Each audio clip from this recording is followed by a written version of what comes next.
Have a good night. How is it that you're never scared? Who says that I'm not? What are you scared of? Let's see. Being by myself. I'm scared of ending up alone. What about you? Those things out there. What if the people are still inside? What if they're trapped in there without any control of their body? Scared of that happening to me. Okay. First of all, we're a team now. Okay, we're gonna help each other out. And second, they might still look like people, but that person is not in there anymore. Henry says that they've moved on, that they're with their families, like in heaven. Do you think that's true? I go back and forth. I mean, I'd like to believe it. But you don't. I guess not. Yeah, me neither.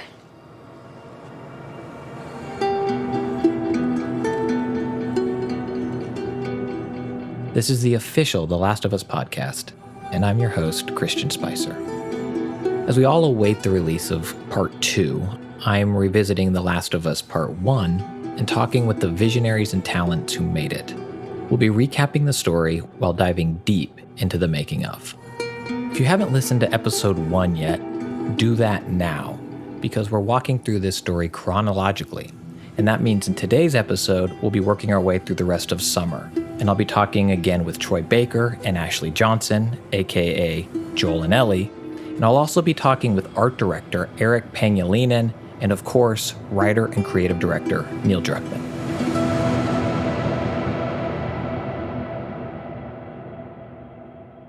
Now, last we left off, Joel vowed to transport Ellie to the Fireflies after leaving behind his recently infected partner, Tess. He and Ellie make their way out of Boston and into... Jesus! Whoa, Nelly. What the hell was that? That would be one of Bill's traps. Your friend a bit paranoid, maybe? That's putting it lightly. What's the deal with this guy? Well, he helped us smuggle stuff into the cities. He knows how to find things. Well, let's hope we don't blow up trying to find him. Ellie, come on, just... Oh, shit! God. I got you. Damn it, Bill! What just happened? Another one of Bill's stupid traps. Cut that rope, and it'll bring me down. On it! Shit, here they come. Joel! Just hang to the rope. Ellie, how's it looking? I'm going as best I can.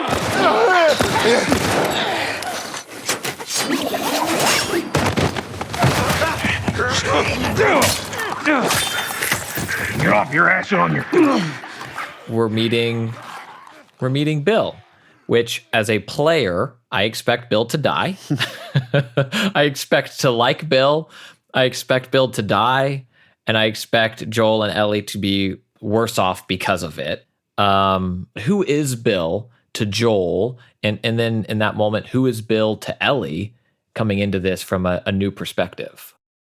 You know, when we work on the story, we write everything on index cards and we outline it on this big cork board. And every section has a purpose. So one of the things we wanted to explore in this story is like, how are people surviving? The people that are kind of situated in a place, what do they do to survive? We've seen so far the military, which is surviving by these very kind of oppressive means. It means people don't have freedom of movement. They might not have as much food as they want to, but they're mostly protected from the infected. That's one version. And then we want to say, okay, what if someone could survive by themselves? So it does two things. One is it sets up, okay, here's another way to survive in this world. And what are the pros and cons of that? But the other thing is it reflects, it's almost like Bill's living, he's taken Joel's philosophy, or what Joel believes his philosophy is, to the nth degree. It's like Joel believes like you don't get attached to anyone. That sort of shit's good for one thing. getting you killed. You live by yourself, and that's how you survive. And I realize it's got to be just me. And we get to see, okay, well, this is what that looks like. Bill, it ain't like that. It's Bullshit. It is just like that.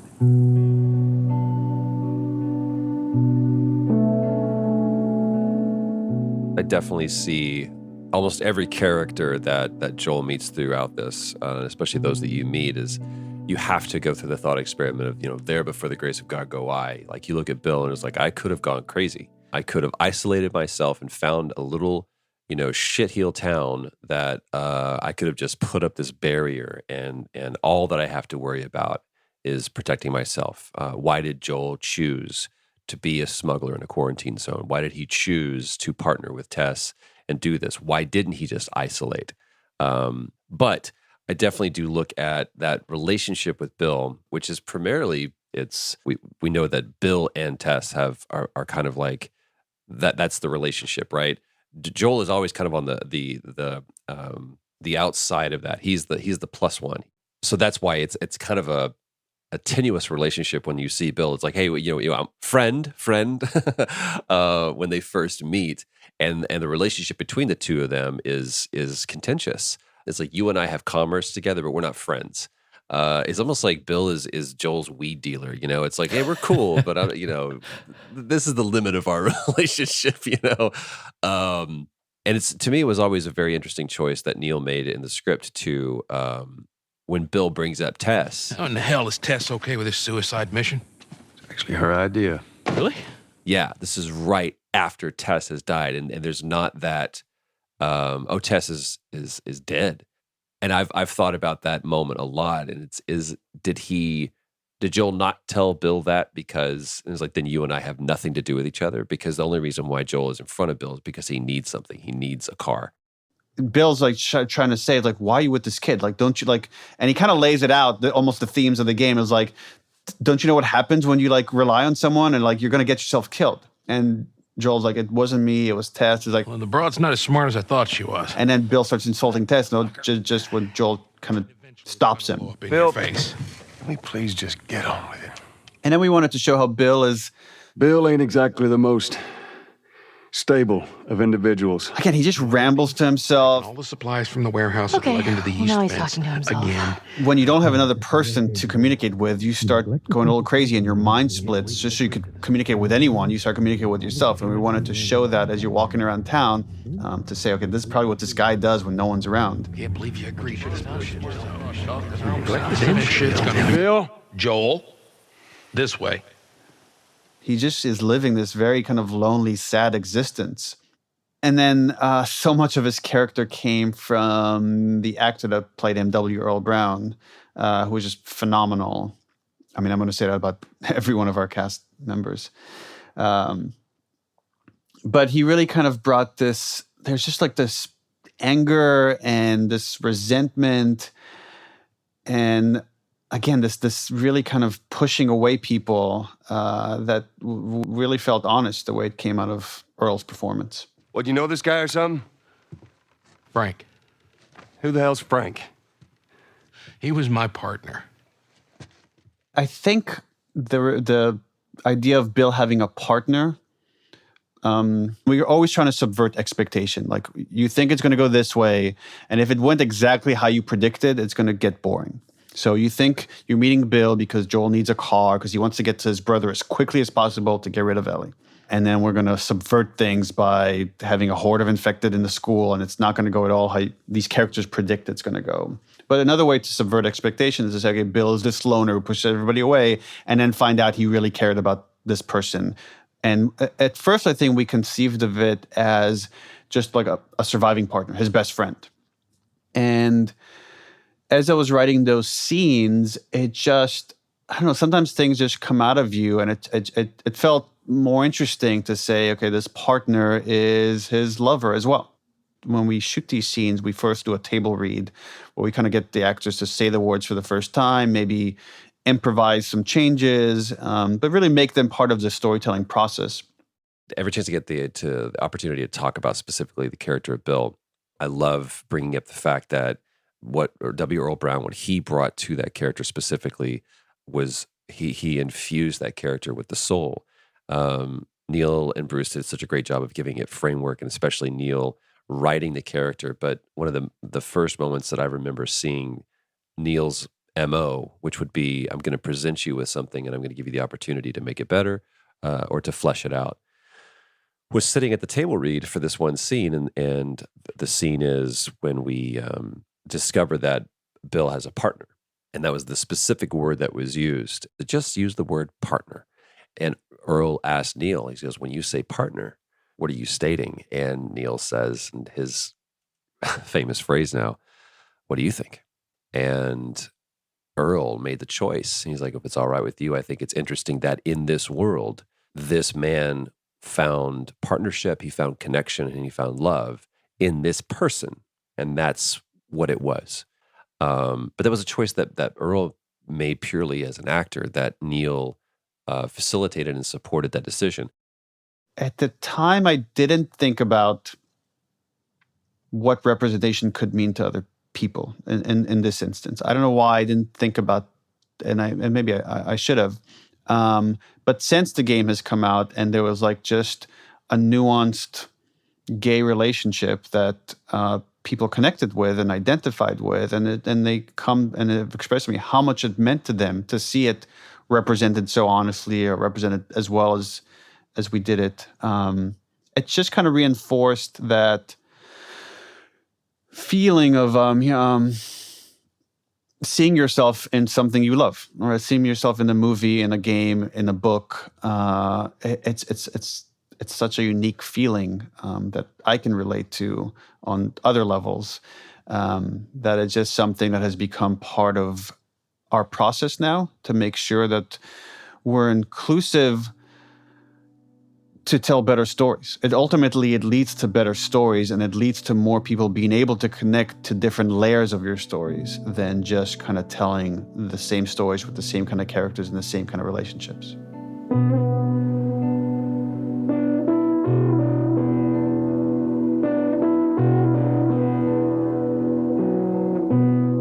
Hey, look at that. Let me use that. I'm a pretty good shot with that thing. How about we just leave this kind of stuff to me? Well, we could both be armed. Cover each other. I don't think so. So we got shotguns and bombs. What the hell are we doing with them? Well, every few weeks this military caravan rides through town. I assume they're out looking for supplies. I mean, you'd be amazed at the shit that they overlook. Anyway, a few months back, they were rolling through and they get overrun by this horde of infected. They were all over the truck. It plows right in the side of the high school. Still sitting there with a battery in it. So we take that battery and we put it in another car. Bingo! I wanted to get it, but it seemed too dangerous with all the infected on that part of town. But fuck it. Actually might work. Allie, come on. Look, there's a school. All right.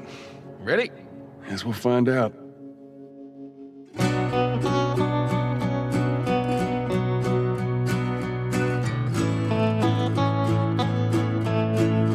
My name is Erick Pangilinan, and I'm the art director in Last of Us 1. I'd love to start broadly for people who may not know, and for me, what is your role as art director?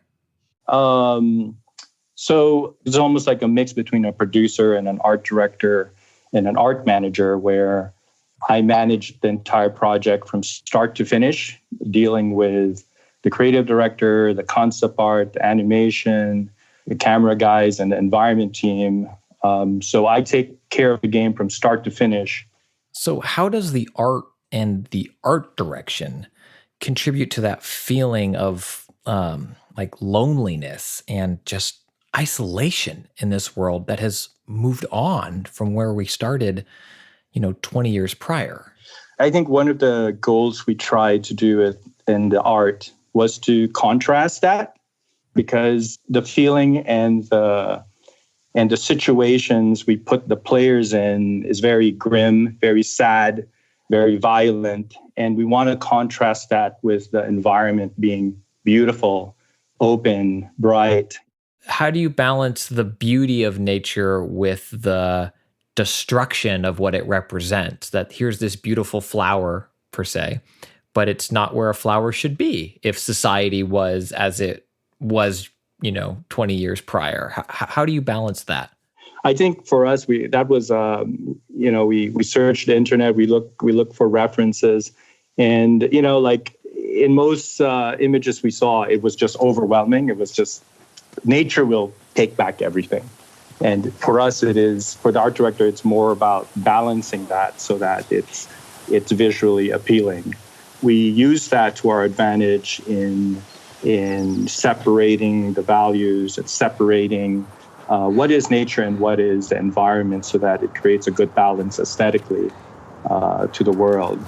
It gives us opportunities to create natural formations with what was once man-made, like using bridges as pathways for water to go by. So you have all of these waterfalls cascading on top of each other. But instead of rocks, you have like the pancaked freeway. So it creates like this nice cascade down an environment. But when you look at it closely, you'll see like, hey, that's not rocks. That's not these terracing. It's actually a destroyed structure like the freeway that collapsed on top of each other and formed this nice waterfall.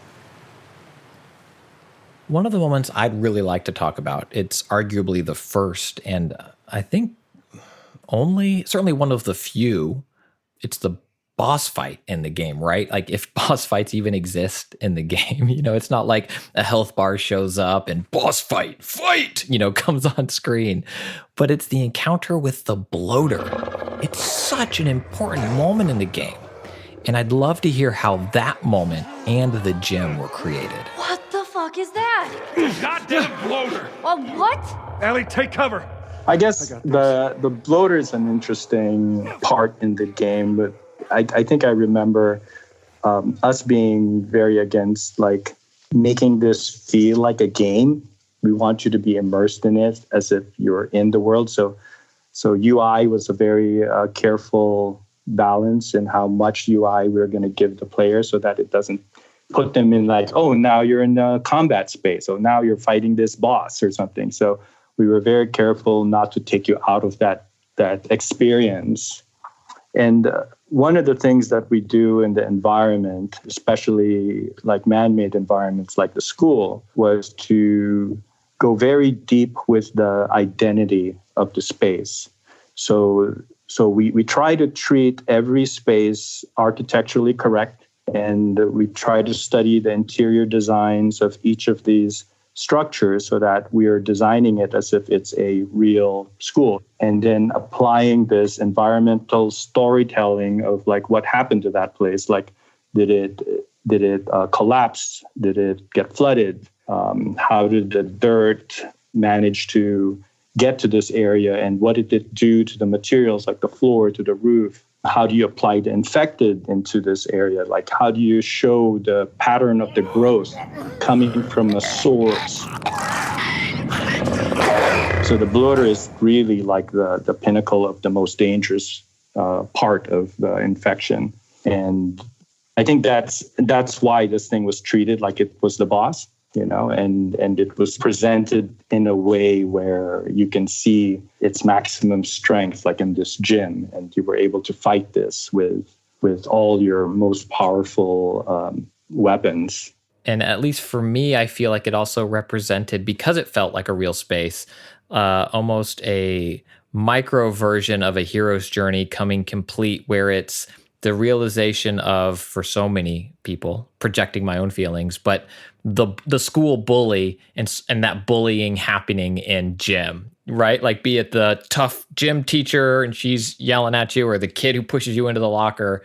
And here's Joel, this man's man, survived everything so far, taking on the bully in the school gym. Yeah, I've never seen it that way, but yeah, that does make sense. And I guess that's why it's like the boss fight, right? Like you have to up that thing with the danger of the situation with something bigger. And I think for us that was the solution. And it's something that if you were stuck with in an enclosed space, you'd be totally screwed. And so like getting introduced to the bloater in this big gym is actually great, because it gets you prepared for the other situations, which would be a lot hairier than this.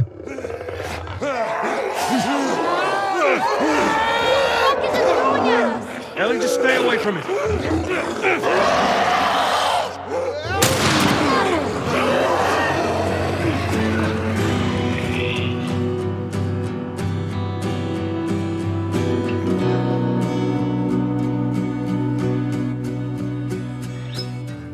They destroy the bloater and make their way out of the high school.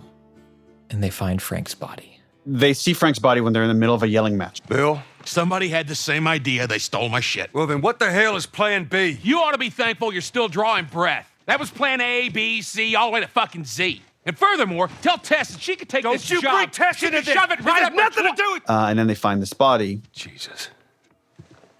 What, you know this guy or something? Frank. Who the hell's Frank? He was my partner. He's the only idiot that would wear a shirt like that. He's got bites. And then Bill revealed that Frank was his partner, and we see Joel, there's a moment of empathy. And Joel pauses, and he's like... Reckon he didn't want to turn. Sorry. Yeah, I guess not. He doesn't know what to say. Like, that was one of my favorite descriptors of Joel when we sent out the casting description, is he's inarticulate. He doesn't quite know how to express himself because he's buried his feelings so much. And he's just not like a well-learned person. He doesn't quite know how to express his feeling, his thoughts. And he just kind of rambles in that moment like, that's a rough deal. That's a tough deal.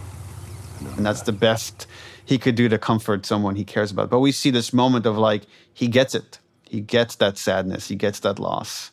And as much as he wants to bury those emotions, they bubble to the top.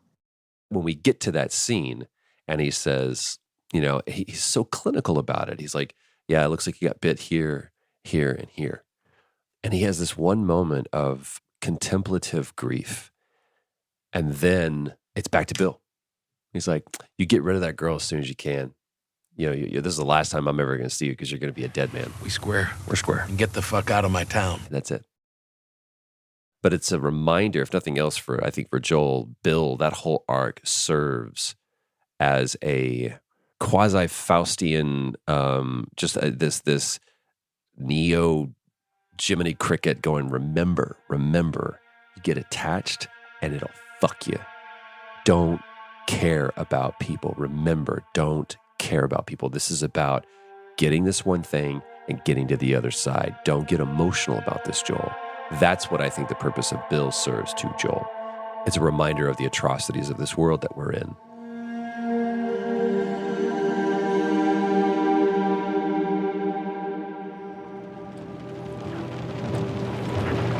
Oh, man. Hey, what happened to sleeping? Okay, I know it doesn't look like it, but this here is not a bad read. Only one problem. Right there. To be continued. I hate cliffhangers. Where did you get that? Back at Bill's. I mean, all this stuff was just lying there. That scene, I think, was the first scene we ever wrote for that game. And it was used to cast Ellie and Joel.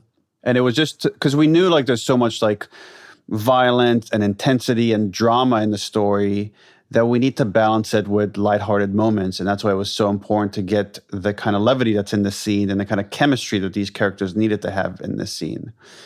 So in that instance, it was like, well, what would Ellie steal from Bill? And she steals all sorts of stuff. But I remember the comic book was just the first inkling we had that, Ellie would be into comics and there would be such a rarity in the world that she would get excited every time she found a comic. And then that later turned into its own mechanic that as Joel, as you're exploring, you could find these comics and then you gift Ellie. And it was another way systemically to build in their relationship. And Neil, you've created real comics. You wrote real Last of Us comics.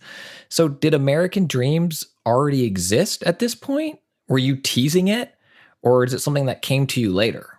Yeah, no, when this scene was written, there was no thinking that, there'll be an opportunity here to make a comic book with Faith Erin Hicks, someone I admire.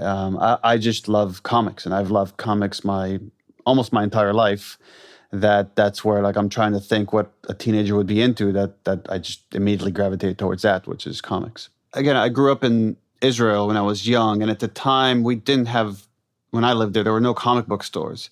So like one day my dad came back from the US and brought my older brother a Batman comic. And I was like, 7 or 8, and I was just blown away by it. It just left such an impression on me. And then it was all about how do we get more of these things. And when we finally moved to the US, as a kid, I just collected like boxes and boxes of comics, and I could just devour them. Well, better than nothing. Oh, I'm sure your friend will be missing this tonight. It's light on the reading, but it's got some interesting photos. Now, Ellie, that ain't for kids. Whoa! How the hell would he even walk around with that thing? Get rid of that. Well, hold your horses. I want to see what all the fuss is about. Oh, why are these all stuck together? I'm just fucking with you. Bye-bye, dude. I think those moments are so important in the game because it is heavy.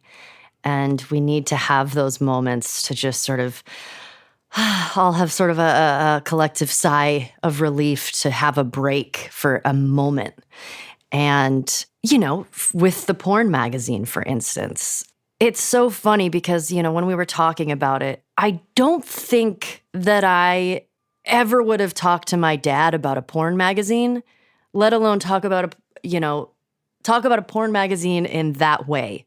But that just shows how interesting Joel and Ellie's relationship is. And the whole joke where she asks why the pages are stuck together and he panics, but she's fucking with him. She knows. And it's so good because you think it's going to be a moment where Joel is panicking and he's like, oh man, I got to have the birds and the bees conversation with her.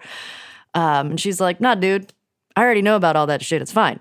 It's just this beautiful sort of moment of him thinking, oh, I need to be a parent in this moment. And she's like, no, it's okay. I've raised myself to a certain degree. There's a lot of stuff that I already know, but we can joke about these things together because that's just what life is now. You know, for us, it takes us a long time when we start forming a friendship or a relationship to really put our sense of humor out there because you don't know if your sense of humor is going to line up with somebody else's. If you say something, are they going to find that funny? Are they going to find it offensive? And sense of humor is such a big part of who we all are and the things that we find funny, which doesn't make any sense from one person to the next person. But I feel like being able to share that with someone is the biggest sign of comfortability. And the fact that they get to that place and they start joking around and having a fun time, it shows their closeness and how this time that they've spent together and this journey that they've gone on, they're getting closer and they care about each other and they're starting to enjoy each other's company. And that needs to happen. That needed to be there.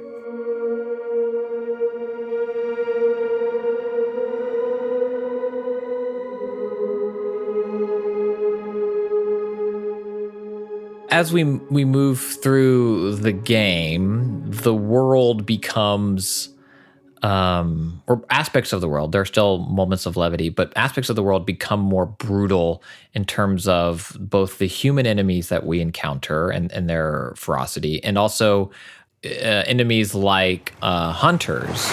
Easy. Please! Holy shit. Help! Are we gonna help him? Put your seatbelt on, Ellie. Well, what about the guy? He ain't even hurt. And the approach to what Joel and Ellie have to fight and physically combat. Is there an analogy there to Joel and Ellie's moral compass also sliding, or is it just kind of the mechanics of gameplay that we need new enemies for our players to kind of deal with? It's almost all those things. So we wanted to show there are multiple threats in this world. One is the infected, and it's almost like when you think of a natural disaster. There isn't someone strategizing how to use these infected to kill people. It's just nature is now killing us in large numbers. But then knowing when supplies get scarce and people get desperate, they can turn very primal and violent. Get away from us? Huh? We're back, motherfucker!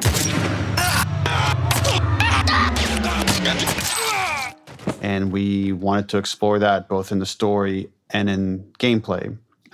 So, you know, when Ellie and Joel get to Pittsburgh, it's the first time. I guess there's a little bit in the opening in Boston, but we really don't really dive into it until you get to Pittsburgh. And we just see how violent and how desperate people have become, and how tribal they've become. And anybody outside the tribe is seen almost no different as the infected. It's just someone you kill for survival. And it was an opportunity to show through dialogue that this is something Joel has done. So I remember, like, as we talk about these different parts, I remember in my head when they came online, and, you know, we started production of the game with Pittsburgh. That was like one of the first environments we've built, and worked our way out from there. And one of the first bits of in-game dialogue we recorded is Ellie asking Joel, like, how did you know those people on the outset were trying to ambush us? And him saying, I've been on both sides. Oh. You kill a lot of innocent people? We'll take that as a yes. Take it however you want. and it was just like, you know, it took a lot of time to get to that dialogue, but what I love about dialogue like that is it just all of a sudden your brain is filled with all sorts of backstory of like what this guy must have done to get to this place, and can he come back from that? It's like it kind of fills your mind about who he is, and then raises interesting questions about where this might go. I think Joel looks at himself as a lone survivor. He's like, whatever you need from me, I'll do whatever you need. I'll do whatever I have to. I don't need a jacket. I don't need a badge. I don't need any kind of affiliation or fraternity, especially. And by the way, that's one of my people are like, what's your favorite line from the game? I was like, that's it. She's like, how did you know about that? And he goes, because I've been on both sides. All right. And it's said so offhand. It's just like, because, like, what do you want to know, girl? I'll tell you everything. I think that to recognize that play, to be able to, like a quarterback, look down the line and go, they just changed, and to throw that audible and be able that you have been in that situation before and you will not get caught looking again. Oh, shit. Come here, keep your head down. All right, now, I'm going to jump down there and I'm going to clear us a path. What about me? You stay here. This is so stupid. We'd have more of a fucking chance if you let me help. I am. You seem to know your way around a gun. You reckon you can handle that? Well, I sort of shot a rifle before, but it was at rats. Rats? With BBs. Well, it's the same basic concept. Lift it up. You're going to lean right into that stock, as it is going to kick a hell of a lot more than any baby rifle. Okay. Go and pull the bolt back. Just tug it. There you go. And as soon as you fire, you're going to want to get another round in there quick. Listen to me. If I get into trouble down there, you make every shot count. Yeah? I got this. All right. And just so we're clear about back there, it was either him or me.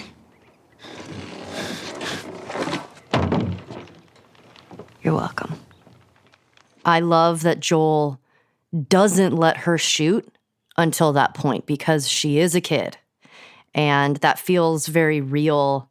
And, you know, oftentimes in video games, it's just like, yeah, give everybody a gun and let's just like go shoot up some stuff. But it's so real. And you know, if this happened today, there's no way that you would give your 14-year-old kid a gun on day one of an apocalypse. And I mean, at least I wouldn't. But that is such a huge turning point in the game and their relationship, because it shows a massive amount of trust between them. And I think Ellie at that point already trusted Joel in terms of how capable he was and how safe she sort of felt with him to a certain degree. But it feels like the first time that Joel puts his trust in her and his life in her hands. And that lands with her. And their relationship is different after that. How can it not be? Yeah, and I think that is the key moment, because it's Ellie going from this, we've seen it so many times in video games, this character that the protagonist needs to escort and protect everywhere, to later that role totally reverses. When we sort of first started shooting the game, there was a lot of conversation. I am a gamer, and as sort of your companion that you are carrying with you the whole time, sometimes it can feel like a burden. Sometimes, not every time. Of course, you fall in love with your companion character and you want to take care of them. But there are moments when you're playing and you're like, they keep like getting in the way, and I keep having to go over here and save them. And obviously, that's the game mechanics. But in sort of the discussions in when we first started shooting, there were a lot of conversations that we had and that I had with Neil where I was like, is there any way for her to be a little bit more capable or helpful? It's like, because I sometimes will get frustrated that like they don't have a weapon or they don't have anything to help, and they're just standing there like, help me. I was like, I would love for Ellie to not be that. I know she's 14 and we have to keep that into consideration, but if there's some way where she could be more capable, I would love that. How'd I do? How about something a little more your size? It's for emergencies only. Okay. Well, we wanted to apply all this pressure on Joel and Ellie when they're in Pittsburgh and they're stuck in this city. And it seems like everywhere you turn, there's this antagonistic force of the hunters or the infected trying to kill you, that you could easily turn into the same mindset as the hunters and not trust anybody. And anyone you come across, you kill them first, ask questions later. And we see the difference between Joel and Ellie when they come across these two people with Henry and Sam. And Joel's instinct is to just kill them because Joel has seen too much go wrong. It's actually the kids in this scenario of Ellie and Sam that bring pause to everything. Joel, stop! Look! Leave him alone. Easy, son. Just take it easy. It's all right. They're not the bad guys. Lower the gun. Yeah, I thought you were one of them, too. Then I saw you. If you haven't noticed, they don't keep kids around. I'm Henry. This is Sam. I think I caught your name was Joel. Ellie. How many are with you? They're all dead. Hey, we don't know that. We can help each other. Ellie. Safety in numbers and all that. She's right. We could help each other. So it became interesting from a dramatic standpoint to say, okay, now you're going to have to trust someone, a stranger. Can you do that? Is it okay to do that in this world? And they take a chance on them. And now that we have these two kids, where, again, you've been in just this nothing but survival mode. Ellie has just shot a person for the first time. She's lost some of her innocence. So she's in a different mindset. But now when we bring Sam in and someone her age, we get to see them kind of joking. And Henry even comments on that. Wow. All right, ready? Ow! A blueberry hurt you?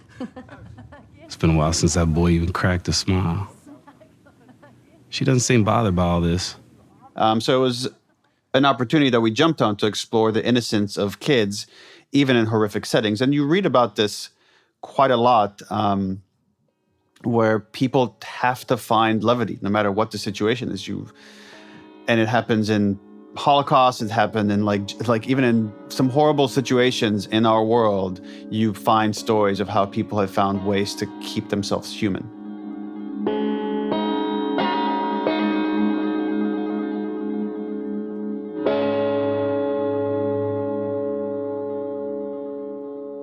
So Joel and Ellie are going with Henry and Sam.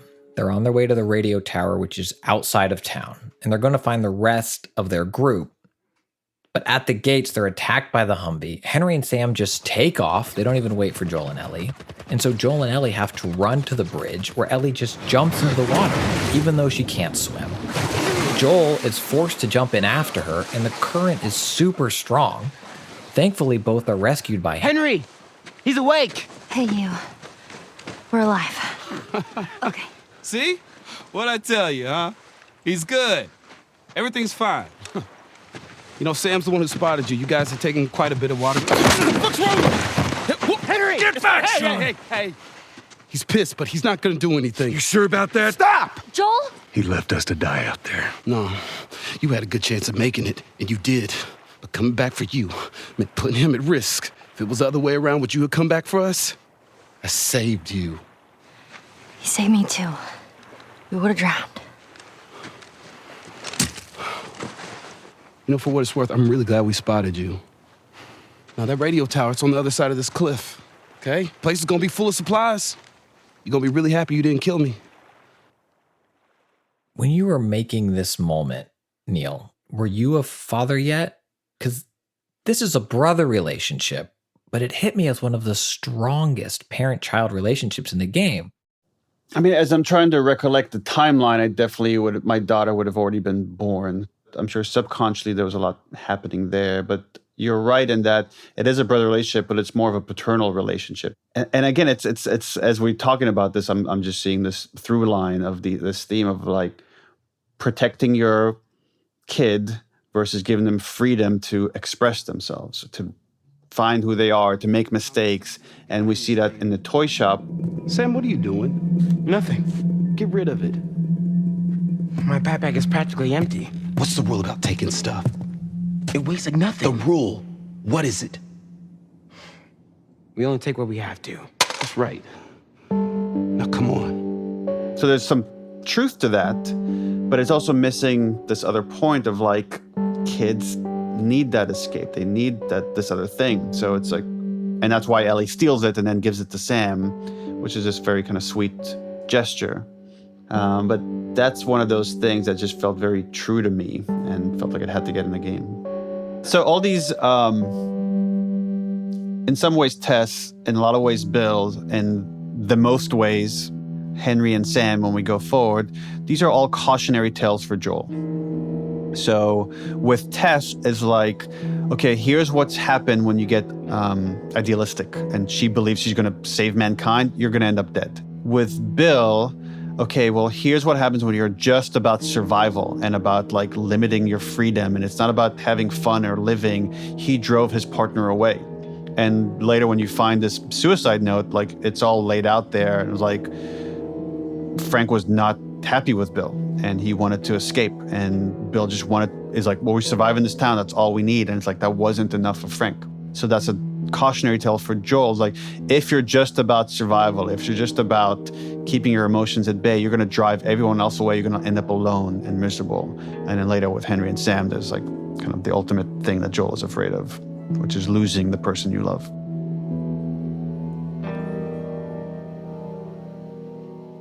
There's a piece of concept art that was one of the first, and if anybody has the collector's art book of The Last of Us, it's the kind of sepia-toned sketch. It's a picture of Joel and Ellie at a campsite, at a fire, and they're laughing. And I carried that picture with me every day to set, because to me, that was always the moment that we were trying to get to. Just the moment of levity, the moment of light. And the closest that we got was the scene with the beans. Shut the hell up. Dead serious. It was Tommy's birthday, and that's all he wanted to do is just rent 2 Harleys and drive cross country. Oh, man. I could die happy if I could just ride one around the block. What was it like? And we get to see for the first time Joel kind of being a bit nostalgic and wistful, and having this moment of recollection of a fond memory. It was good. It was real good. Good? Can you believe this guy? Come on, man, give me details. Describe it. You know what? You two deserve a little privacy. No, Ellie. This isn't just any regular motorcycle, okay? You get on that bad boy, you feel that engine? Nothing like it. Oh, yeah? How would you know? Seen it in my dreams. Okay. that's what we want. And that's what we need. We, at the end of the day, just need a basic human connection. And I think that's something that is very important to Ellie because you don't have all of this external stuff. You know, she doesn't have going to the movies or staying at home playing video games or, you know, going out to the park and playing a game of soccer. It's all you have. And all she has is connections with people. And I think if you're someone who has dealt with loss, you realize how important that is. You know, and I think that's one of the main reasons why she gets connected with the Fireflies, because the Fireflies are simply trying to save humanity and save that connection. And I think it still goes back to her still trying to find meaning to all of that. Well, it's safe to say those two have officially bonded. Did Henry send you? No. Why would Henry send me? To make sure I'm not fucking up somehow. I'd say we all did pretty good back there. Especially you. Is everything all right? Yeah, everything's fine. Okay. Well, have a good night. How is it that you're never scared? Who says that I'm not? What are you scared of? Let's see. Scorpions are pretty creepy. Being by myself. I'm scared of ending up alone. What about you? Those things out there. What if the people are still inside? What if they're trapped in there without any control of their body? I'm scared of that happening to me. Okay. First of all, we're a team now. Okay, we're gonna help each other out. And second, they might still look like people, but that person is not in there anymore. Henry says that they've moved on, that they're with their families, like in heaven. Do you think that's true? I go back and forth. I mean, I'd like to believe it. But you don't. I guess not. Yeah. Me neither. All right. I'm pooped. I'll see you tomorrow.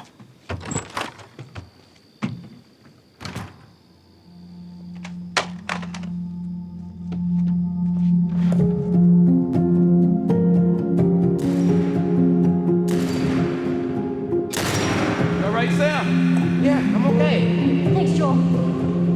All right. We did it. I should move. No. Sam!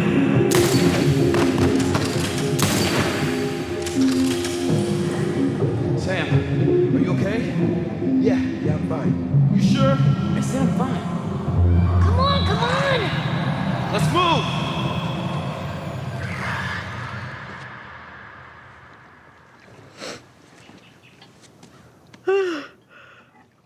Damn. That smells good. Good morning. Where's Sam? Sam? The hell? Shit, he's turning! That's my fucking brother! Screw it!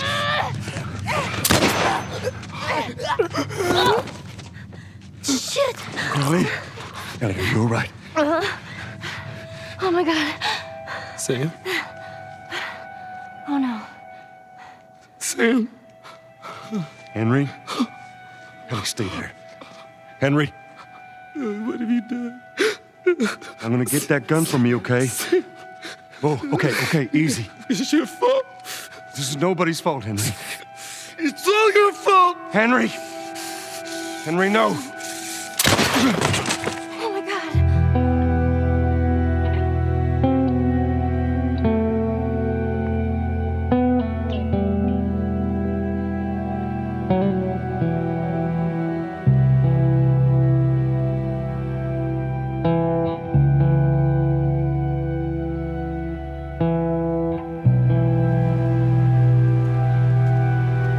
Next week on the official The Last of Us podcast. Jackson County. Means we're close to Jackson City, right? Shouldn't be more than a few miles. You ready to see dear old brother? I'm just ready to get there. You nervous? I don't know what I'm feeling. I believe that it's one of the most important moments in their relationship because they both, to some degree, are opening up about some heavy stuff. And granted, it's a bit of a heated exchange, but they're getting stuff out. They're both trying to figure out how much they actually do care about each other.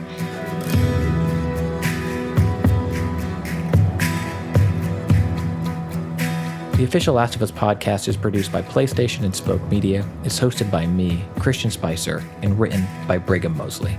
Our Sony PlayStation team includes Charlie Yater, Christian Cardona, and Carrie Surtees. Our Naughty Dog team includes Arnie Meyer and Scott Lowe. Our production team is Carson McCain, Kelly Kolf, Trey Jones, Reyes Mendoza, and Alicia Force. This episode was mixed by Evan Arnett, who contributed additional sound design and music. Today's episode included interviews with Neil Druckmann, Troy Baker, Ashley Johnson, and Erick Pangilinan. Executive producers are Aaliyah Tavakolian and Keith Reynolds. Thanks for listening.